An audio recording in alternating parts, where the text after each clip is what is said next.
While President Biden has appointed a FEMA official to oversee East Palestine recovery, he has stopped short of officially designating it a major disaster, and that matters. It would open up the community for a larger amount of federal assistance.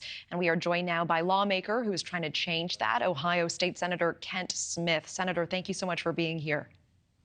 Yeah, thanks, Natasha. And boy, that was a pretty compelling report that Rich just had. Yeah, can I ask you, what is on your mind and heart as you are seeing these stories coming from residents about just every part of their life that has been impacted by this? Yeah, obviously it's tragic, and my heart goes out to everybody, and this is why we're fighting to. This is why many of us wrote a letter asking President Biden to declare East Palestine, a major disaster area, because it could bring more resources to folks like Mr. Kent. Yeah, Senator Smith, what is your message to President Biden tonight?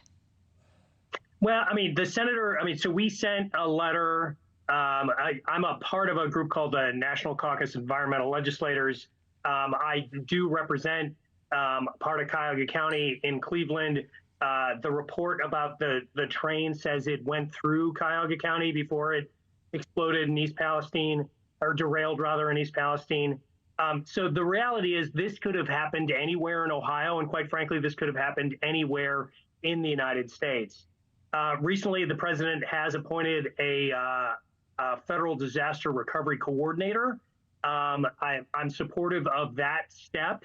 I'm hoping that person now can work with the agencies that are involved, both federal and state, but mostly federal, to see what exactly the next step should be in East Palestine. But myself and 35 colleagues of mine from 22 states sent a letter to him and the Federal Emergency Management Agency requesting this emergency declaration be given to the community of East Palestine. Yeah, and Norfolk Southern, the railway company responsible for the disaster, has pledged to pay for damage done to people's bodies, their homes, and the environment. As you were just alluding to, the president appointing that recovery coordinator. So why isn't that enough?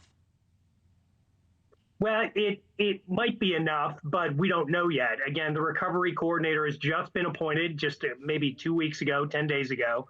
And so that person's got to get to work and coordinate the multi-agency response to this disaster. But I think the concern is that the federal government doesn't want to take Norfolk Southern off the hook. And there is some discussion that perhaps a federal disaster declaration would do that. Now, I think we can get through that. Norfolk Southern is 100% responsible for this disaster and all the mayhem that it's inflicted on the community and the land and the air and the water and the residents there. So I think the emergency declaration would be very much appropriate.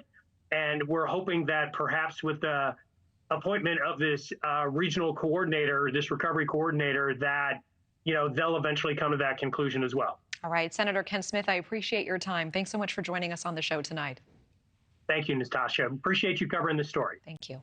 Thank you for watching. Go to newsnationnow.com to find News Nation on your television provider. And don't forget to click the red subscribe button below to get more of News Nation's fact-driven, unbiased coverage.